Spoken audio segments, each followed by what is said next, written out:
તો વડોદરામાં city bus સર્વિસનું સંચાલન હવે વીએમસી કરશે। Smart city mission project wind up થવાનો હોવાથી લેવા નિર્ણય। હવે બસ સંચાલન માટે વધુ ફંડ નહીં મળે।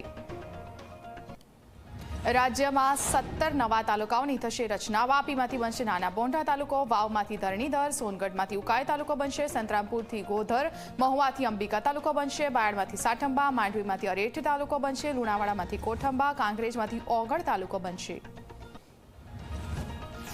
તો ડેડિયાપાડામાંથી ચીકદા, દાંતામાંથી હડાદ તાલુકો બનશે, થરાદમાંથી રાહ, ઝાલોદમાંથી ગોવિંદગુરુ લીંબડી તાલુકો બનશે, ફતેપુરામાં સુખસર તાલુકાનું થશે નિર્માણ, કપડવંજ કટલાલમાંથી ફાગવેલ તાલુકો બનશે, જેતપુર પાવીમાંથી કદવાલ, ભિલોડામાંથી શામળાજી તાલુકો બનાવવામાં આવશે।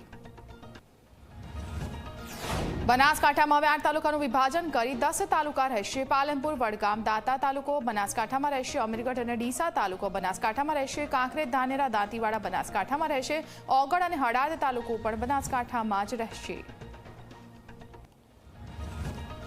વાવથરા જિલ્લામાં 6 તાલુકાનું વિભાજન કરાયું। વાવથરા જિલ્લાનું મુખ્ય મથક થરાદ રહેશે, દિયોદર, લાખણી, થરાદ તાલુકો પણ વાવથરાદ જિલ્લામાં જ રહેશે। રાજ્યમાં 17 તાલુકા નવા બનવા અંગે પ્રવક્તા મંત્રી ઋષિકેશ પટેલે આપી જાણકારી। કહ્યું 2013 પછી પ્રથમ વખત ફેરફાર થઈ રહ્યો છે। હવે 265 તાલુકા બન્યા છે। નવા 17 તાલુકાને મંજૂરી આપી જિલ્લા તાલુકા કક્ષાએ કચેરીઓની સુગમતા રહેશે। કપડવંજ અને કઠલાલ તાલુકામાંથી ફાગવેલને નવો તાલુકો જાહેર કરાયો। ફાગવેલ તાલુકામાં 37 ગ્રામ પંચાયતોનો સમાવેશ કરાયો। ઘણા લાંબા સમયથી અલગ તાલુકો કરવાની હતી માંગ। મહીસાગરના નવીન લુણાવાડા તાલુકામાંથી કોઠંબા તાલુકાનું નિર્માણ થતા વિરોધ થયો છે। કેટલાક ગામોને કોઠંબા તાલુકામાં ન સમાવવા અને લુણાવાડા તાલુકામાં જ રાખવાની માંગ સાથે આવેદનપત્ર આપવામાં આવ્યું। ગ્રામ પંચાયતના સરપંચના લેટરપેડ પર આવેદનપત્ર આપી રજૂઆત કરવામાં આવી।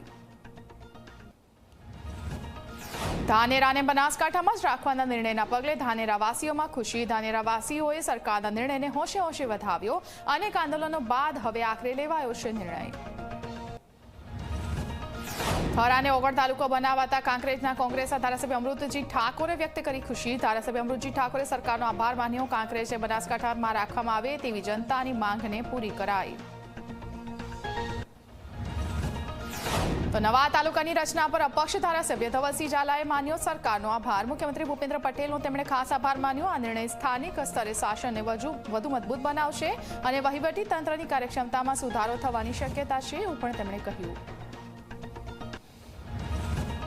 આ તરફ ગુજરાત મોડેલ પર રાહુલ ગાંધીએ ફરી સવાલ ઉઠાવ્યા। ગુજરાતમાં દલિતો, પછાત વર્ગના લોકો અને ગરીબ લોકોના ઘર પર ફરે છે બુલડોઝર, જ્યારે અદાણી માટે 1 રૂપિયાના ભાવે હજારો એકર જમીન આપવામાં આવે છે।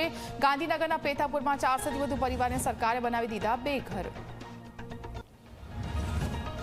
વડોદરાના ડભોઈમાં નાદોદી ભાગોળ ખાતે ધારાસભ્ય ચૈતર વસાવાનું ભવ્ય સ્વાગત। ભાજપ પોલીસો ઉપયોગ કરી ખોટી રીતે હેરાન કરતી હોવાનો લગાવ્યો આરોપ। કહ્યું કે વિસ્તારમાં જવા મનાઈ હુકમને લઈને હાઈકોર્ટ અને સુપ્રીમ કોર્ટમાં પણ પોતાનો પક્ષ રાખીશું।